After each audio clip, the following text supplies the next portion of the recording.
everyone and welcome to the Database, our channel for all things bass. In today's video we are going to be talking about my new Anaconda Constrictor CSE5 Elite bass, made by Andrew Taylor Cummings of Anaconda Basses, and it's an amazing bass. I'm in love, so please check it out.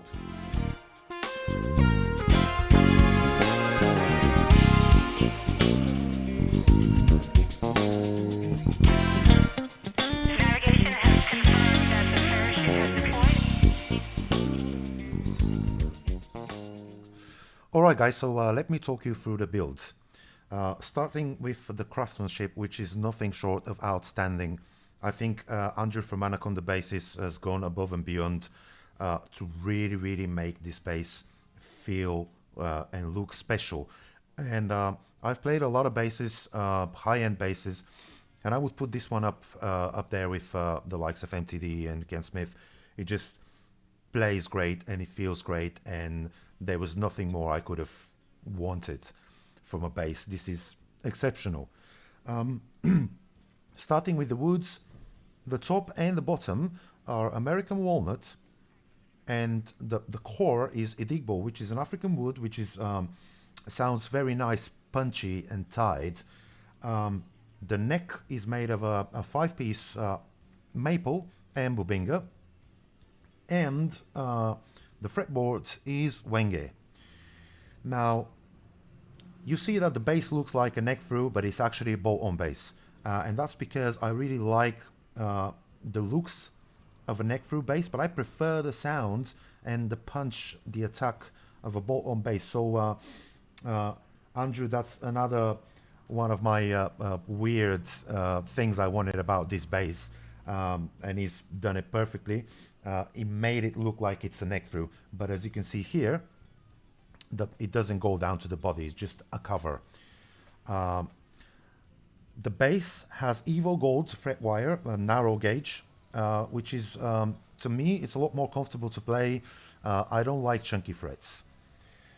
Electronics, Bartolini, of course. I'm a Bartolini artist, and I will always look for Bartolini electronics and pickups just because I love the sound of them. The pickups are Bartolini XXP25C, and they are quad coil pickups, and I'll talk about the wiring in a bit, but I've tried them in other basses and they are very nice, warm and punchy at the same time, and they have a really sweet treble spot. The preamp inside is a Bartolini NTMB, which is a classic Bartolini preamp, and you can find it in a lot of high-end boutique basses. And the layout is volume, blend, treble, mid and bass. I do have a Bartolini buffer inside, which is in order to smoothen the transition when you blend towards neck or bridge pickup. Usually if you don't have a buffer, the transition is very abrupt. So what the buffer does is really smoothens this out. So the transition between the pickups is very gradual. You have a very gradual blend between the pickups rather than sounding like you've switched from one to the other pickup. The mids, and again, thanks to Bartolini for providing the wiring for this. The mid switch here, usually what you have is 250 Hertz, 500 Hertz and 1 kilohertz, or 250, 450, 800, something like that. Now, I found it that I never use 500 or 1 kilohertz, so I've asked him, we worked it out and we rewired it so that it is 250 and then 375 in the middle and then 500 hertz, which gives me 2 more usable options, because otherwise, usually I would just leave my bass, the mid switched at 250 and I wouldn't touch it. Now I have 2 more usable options, which is great. Pickups wiring. So this one is a bit more common. I have a single J coil, which is a north coil, single J coil, which is a south coil, and then I have both of them in parallel. With this one, it's a little bit different, and it's another thing that makes this bass more unique, is that I have a single coil, single J coil, which is the south coil, and I have the 2 coils in parallel. But here I do have a P configuration, which is this coil and this coil. And of course, it's not going to sound like a precision, but it gives a little bit of a different flavor from the J coil.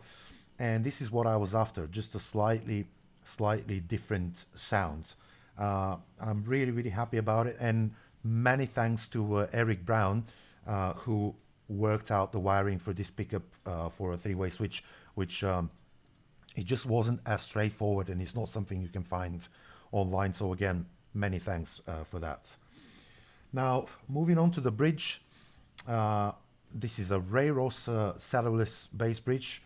I'm absolutely converted to these bridges. They're amazing. They just expand your sound just because they have no saddles. So the sound is just richer and punchier, and I can just hear more frequencies. I have that bridge on my Ken Smith and on my Lachlan's, and I have another one coming to go to my MTD. Feel free to check my videos in the channel on those incredible bridges.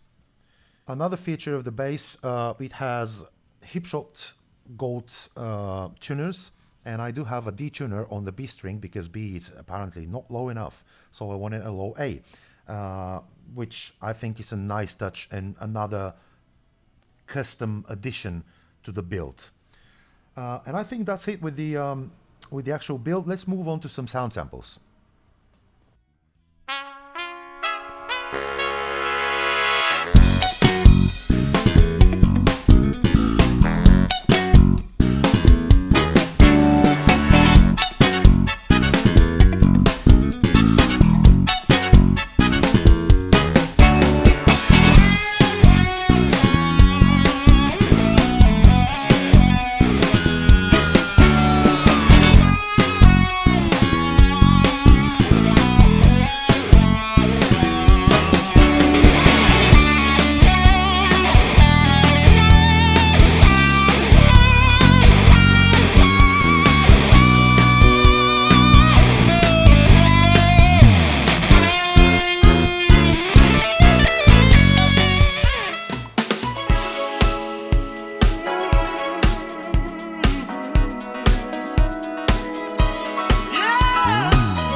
So guys, as you can hear, there's some subtle and not so subtle differences in the sound, which are produced by the unique switching of these pickups. And this is what I was after originally. I wanted a bass that can change the sound with a flick of a switch and can fit in a different band context, a different environment really quickly and really easily, whilst still retaining its main flavor, its main sound. And if I wanted it more aggressive, I'll just dial in more low mids. If I wanted it a bit warmer with bigger low end, I'll dial in more lows. The Bartolini NTMB preamp has no issue with this. Once again, many thanks to Andrew Taylor Cummings of Anaconda Basses, who built my dream bass, and I'll just leave it at that. If you're on the market for a new bass, I highly recommend that you check Anaconda Basses. I'll leave a link in the description. They offer very competitive prices for an outstanding quality. Please check out Bartolini pickups and preamps. They're amazing. The Ray-Ross saddleless bridge, incredible bridge. I have it on half of my basses and I would never look at another bridge. I'm really looking forward to start playing this bass live in a couple of weeks time. In the meantime, please feel free to share this video, like, subscribe. I'll put a link to my Instagram. Feel free to follow. I'll be posting more videos on there when we start playing. And that's it for now. I hope you enjoyed this video. For the database, I've been Stefan Marinov. Bye.